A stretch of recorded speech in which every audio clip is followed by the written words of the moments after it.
Superman, Batman, el Hombre Araña, Hulk. Los superhéroes de las historietas han emocionado e inspirado a generaciones de lectores, mientras que los críticos los han despreciado como cosas de niños. Pero si mira tras la máscara y debajo de la capa, verá una historia más compleja. Desde la Gran Depresión, los superhéroes han enfrentado profundos problemas personales, sociales y políticos. Y en cada era, las fuerzas que han moldeado nuestro mundo también han transformado el de ellos. Superhéroes. En 1938, el primer y más grande superhéroe de todos, Superman, saltó de las páginas de Action Comics, número 1, a la imaginación de los niños en todas partes. Es más veloz que una bala, más potente que una locomotora, y no le teme a las alturas. Hoy, Superman es un ícono estadounidense, y aquella historia de 10 centavos vale más de $300,000. Pero el Hombre de Acero por poco no se publica.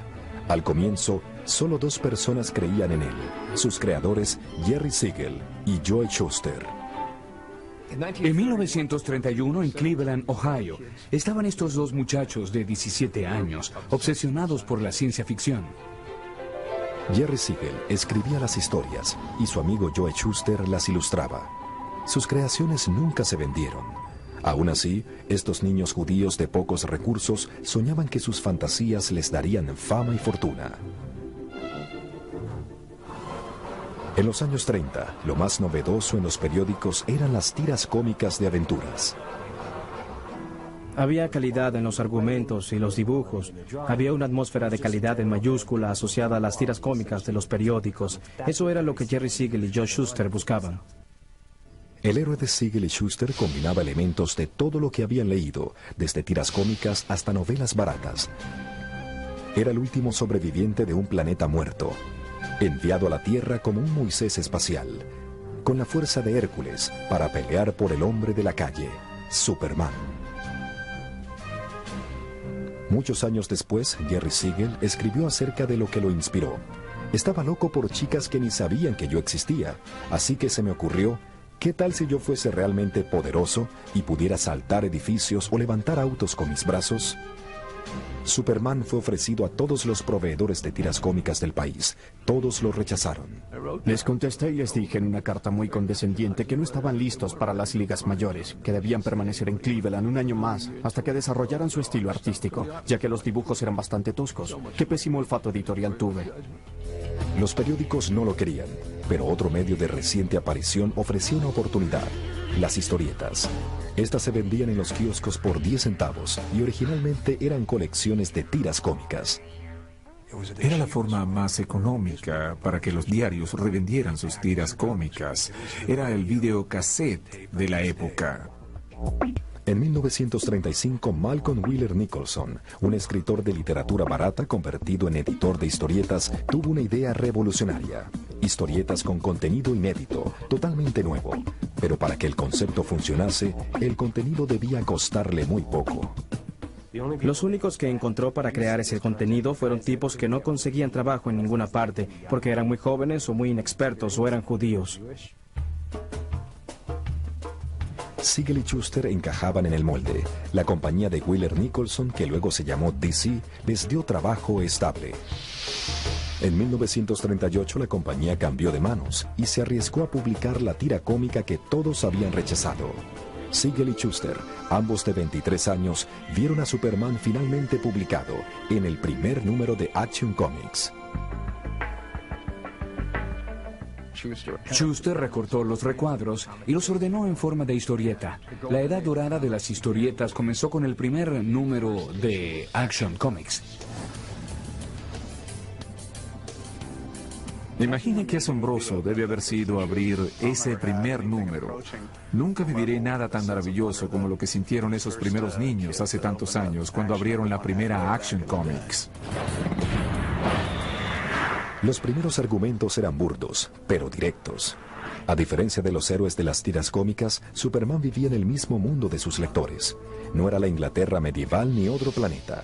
Era una ciudad, una metrópoli de linchamientos, de mujeres golpeadas, de políticos corruptos, donde las compañías explotaban a los obreros y fomentaban guerras en Sudamérica. Era el mundo real de 1938, un mundo que buscaba un héroe. Él era el espíritu del pueblo. Combatía a los corruptos, los dictadores viles y los generales malvados. El New Deal, por supuesto, fue un intento para dirigir la esperanza del pueblo hacia una fuerza poderosa, el gobierno federal, que sirviese de benefactor, de protector contra varos y corruptos intereses particulares. Los héroes de las historietas eran intrínsecamente como abanderados del New Deal, unos Franklin Roosevelt con disfraz. Pero lo más revolucionario de Superman era su identidad secreta, Clark Kent. Kent hizo accesible a Superman. Y por su parte, él necesitaba que Kent fuese humano para poder acercarse a nosotros. Superman llega de este otro sitio, a Estados Unidos. No puede regresar jamás ya que ha sido destruido. Muy similar a la Europa que, especialmente para los judíos europeos, había quedado atrás. Es adoptado por esta pareja de estadounidenses modelo y deja atrás el nombre Kal-El, que suena vagamente a judío. Se hace Clark Kent, el estadounidense modelo. Aun si no lo miras como una alegoría del inmigrante, él es un inmigrante. Sí vino a Estados Unidos y sí prosperó. La identidad secreta de Superman fue una fantasía de especial fuerza para los principales lectores de historietas, los niños. Eran débiles como Clark Kent, pero soñaban con que en su interior eran héroes invencibles. En poco tiempo fue como si todo el país estuviese dentro de esa fantasía. Superman en la radio, en películas animadas en los cines, en juguetes y en anuncios. Su popularidad en las historietas convenció a una cadena de periódicos a convertirlo en una tira cómica con 20 millones de lectores.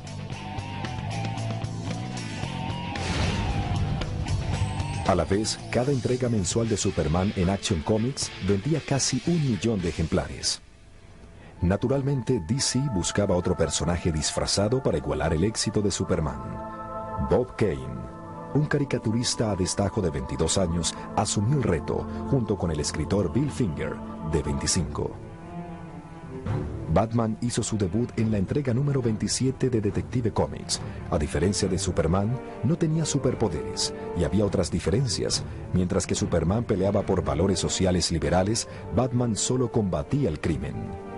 Su historia comenzó con el playboy millonario Bruno Díaz, quien de niño presenció la violencia callejera, harto conocida por los lectores de la época de la Depresión.